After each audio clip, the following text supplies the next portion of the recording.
Hi guys, நான் இப்போ movie review and reaction வந்திருக்கிறோம். இன்றைக்கி என்ன பார்க்க போகிறோம்னா கல்முனையில் உள்ள ஜிகே சினிமேக்ஸ் திரையரங்குக்கு வந்திருக்கோம். இன்றைக்கி என்ன ரீசனுக்கு வந்திருக்கிறோம்னா இன்றைக்கி என்ன நாள்? தேர்ஸ்டே இல்லை, தலடே. அதாவது விடாமுயற்சி FTFS முதல் காட்சி பார்க்க போகிறோம். நம்ம பார்க்குறவர்கள ரிவ்யூ அண்ட் ரியாக்ஷனை நம்ம இன்றைக்கி பார்க்க போகிறோம். டிக்கெட் எடுத்தாச்சு கைஸ், படத்தை பார்ப்போமாங்க. ஃபஸ்ட்டே நம்ம தான் இன்ட்ரோ போல் இருக்குது. படத்தை பார்த்து கமெண்ட்டை லாஸ்ட்டில் சொல்கிறேன். உள்ளே வந்து பார்த்தா படத்துக்கு தல ரசிகர்கள் வரல, கூடயா தளபதி ரசிகர்கள் தான் கூட வந்திருந்தாங்க. தியேட்டருக்குள்ளே வந்துட்டேன் கைஸ். இப்போ என்னென்னா 3 வருஷத்துக்கு பிறகு தலையிட படம் வந்திருக்கு. அப்போ நிறைய பேர் எக்ஸ்பெக்டேஷன் நிறைய இருக்கும். அவங்களோட எக்ஸ்பெக்டேஷனை நம்ம போய் பார்ப்போம் வாங்க. 3 வருஷத்துக்கு பிறகு படம் வருது, தலையிட படம் வருது தானே. 3 வருஷத்துக்கு பிறகு படம் வருது. இந்த படம் இவ்வளவு தடையில மீறி வந்திருக்கு படம். உங்களுக்கு தெரியும், உங்களுக்கு எதிர்பார்த்து தான் அந்த வரும்னு சொல்லி உங்களுக்கு அவ்வளோ ஆர்வமாக இருந்தோம். பொங்கல் ஒரு நிமிஷம் செம்ம கடப்பாயிட்டோம்.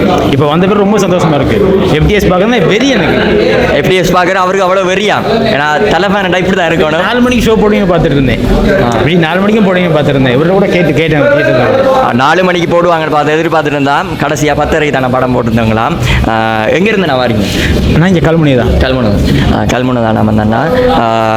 என்ன தலைண்டா ரொம்ப பிடிக்குமா? ஐயோ, தலை நான் கேட்குறீங்க கேள்வி இப்படி கேட்குறீங்க. தலைனா அப்படி பிடிக்கும். தலைண்டா அப்படி பிடிக்குமாம். அவ்வளோ வெறியாக இருக்கு. படம் எப்படி நல்லா வருமாண்டு எதிர்பார்க்குறீங்களா? என்ன எதிர்பார்க்குறீங்களா? படம் வேறு லெவலில் இருக்கும். டீசர் பார்த்தீங்க தானே எப்படி இருக்குன்ட்டு. படம் வேறு லெவலில் இருக்கும். க்ரௌடியும் பார்த்தீங்கன்னா உங்களுக்கு படம் வேறு லெவலில் இருக்குமாம். என்ன இருக்கு பார்க்கலாம். படம் எப்படி என்ன இருக்கு? முயற்சி மியூசிக்கெல்லாம் சூப்பராகி கடைசி ஒரு 30 நிமிஷம் பயங்கர என்டர்டைன்மெண்ட்டாக இருந்துச்சு. எல்லாரும் கண்டிப்பாக பார்க்கக்கூடிய படம் தான். படம் பழமையான அஜித்திர மூவி மாதிரி இல்லை. இது நம்ம வேறொரு உலகத்தில் இருக்கோம். நல்லா இருக்குது, செம்மையாக இருக்குது. மகிழ் திரும்பி நல்லா செஞ்சுருக்கு.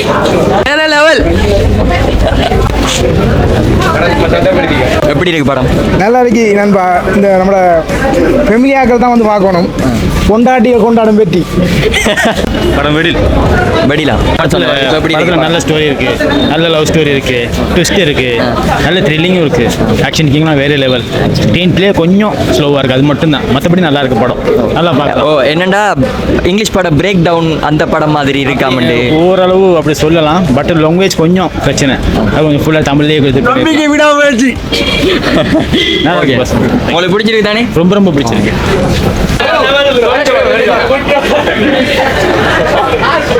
நல்லாவே இல்லை, கன்றாவி ஏறி நல்லாவே இல்லை. பார்த்துறாங்க. படம் முடிஞ்சு எல்லாரும் ஒரு கமெண்ட் சொல்லியிருக்காங்க. சிலாக்கள் நல்லா இருக்காம், த்ரில்லராக இருக்காம், சிலாக்கள் வேலை இல்லைன்றாங்க. ஆனால் 3 வருஷத்துக்கு பிறகு அஜித்திர படம் வந்திருக்கு, தலையிட படம் வந்திருக்கு. மட்டும்படிக்கு அவருக்கு ஒரு புதுவிதமான ஒரு ஸ்டோரியாக இருக்குது. நானும் தான் படம் பார்த்தேன்னா நல்லா இருக்குது. படம் பார்க்கலாம், ஃபேமிலியாக வந்து பார்க்கலாம். அடுத்த கொஞ்சம் ஃபைட் சீன்ஸுகள் நல்லெல்லாம் சூப்பராக பண்ணியிருக்காங்க. ஃபர்ஸ்ட் ஹாஃப் வந்து கொஞ்சம் ஸ்லோவாக போகுது, செகண்ட் ஹாஃப் வந்து நல்லா விறுவிறுப்பாக போகுது. ஆனால் படம் எல்லாரும் வந்து பாருங்கள். தலை ஃபேனும் சரி, தளபதி ஃபேனும் சரி, யார் ஃபேனாக இருந்தாலும் சரி படத்தை வந்து பாருங்கள். இத்துடன் கேமராமேன் கிஷோவுடன் ஜெய்.